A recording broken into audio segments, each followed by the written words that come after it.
Hello guys, ഇന്ന് ഞാൻ നിങ്ങളോട് ഷെയർ ചെയ്യാൻ പോകുന്നു ഒരു സിമ്പിൾ മണ്ടാല ആർട്ടല്ല, ഒരു ഫീലിംഗ് ആണ് ആൻഡ് ഒരു എക്സ്പീരിയൻസ് ആണ്. ഇവിടെ നിങ്ങൾക്ക് കാണാൻ പറ്റുന്ന ഒരു ഫ്ലൂട്ടാണ്. പക്ഷേ എന്നാൽ ഫ്ലൂട്ടല്ല, മ്യൂസിക്കിനെ റെപ്രസെൻ്റ് ചെയ്യുന്ന ഒരു എലമെൻറ്റ്. അതിൻ്റെ ചുറ്റും സ്ലോലി ബിൽഡ് ചെയ്ത മണ്ടാല പാറ്റേൺസ്, ഓരോന്നും ഒരു റിതം പോലെയാണ്, മ്യൂസിക് നോട്ട്സ് പോലെ ഫ്ലോ ചെയ്യുന്ന ലൈൻസ്. ഈ ആർട്ട് വർക്ക് ഞാൻ തുടങ്ങിയത് ഒരു ബേസിക് ഔട്ട്ലൈൻ കൊണ്ടാണ്. പിന്നീട് ചെറിയ ചെറിയ ഡീറ്റെയിൽസ് ഒക്കെ ആഡ് ചെയ്ത് സ്റ്റെപ്പ് ബൈ സ്റ്റെപ്പായി ഞാൻ ഇതിനെ കംപ്ലീറ്റ് ചെയ്തു. മണ്ടാല ആർട്ടിൽ ഏറ്റവും ഇമ്പോർട്ടൻ്റ് ആയി വേണ്ടത് എന്താണെന്ന് നിങ്ങൾക്കറിയാമോ?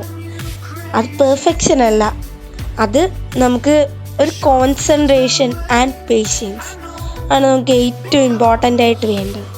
അപ്പം പ്രോസസ്സ് എൻജോയ് ചെയ്യുന്നതും ഓരോ ലൈൻസ് വരയ്ക്കുമ്പോഴും എനിക്കൊരു ക്ലാംനെസ് ഫീൽ ചെയ്യാൻ കഴിഞ്ഞു.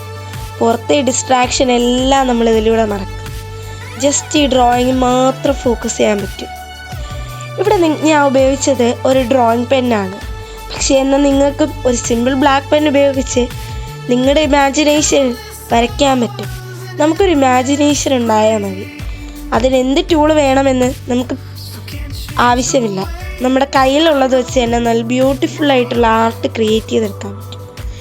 ഈ ഫ്ലൂട്ടും ഈ ലീഫ് പാറ്റേൺസും ഒരുമിക്കുമ്പോൾ, പിന്നെ നേച്ചറും മ്യൂസിക്കും എല്ലാം കൂടെ കമ്പൈൻ ചെയ്യുമ്പോൾ കിട്ടുന്നൊരു ഫീല്, അതൊരു വേറെ ലെവലാണ്. സംടൈംസ് ലൈഫ് നമ്മൾ ഒരു പോസ് എടുത്തു സ്ലോ ആയി എൻജോയ് ചെയ്യുന്നുണ്ട്. Exactly like this art. Mandala art നമ്മളെ അത് തന്നെയാണ് പഠിപ്പിക്കുന്നത്. Slow down, focus and enjoy every small details. നിങ്ങളും ഫ്രീ ടൈമിൽ ഇതൊന്ന് ട്രൈ ചെയ്ത് നോക്ക്. You might actually all in love with this process. ഈ വീഡിയോ നിങ്ങൾക്ക് ഇഷ്ടമായാൽ ലൈക്ക് ചെയ്യാനും ഷെയർ ചെയ്യാനും മറക്കല്ലേ. പിന്നെ നിങ്ങൾ ഈ ഒരു മണ്ടാല ആർട്ടിന് എത്ര റേറ്റ് ചെയ്യുമെന്നും കൂടെ കമൻറ്റ് ബോക്സിൽ ഇടണം. പിന്നെ ചാനലൊന്ന് സബ്സ്ക്രൈബ് ചെയ്യുക. ഇഷ്ടപ്പെട്ട വീഡിയോ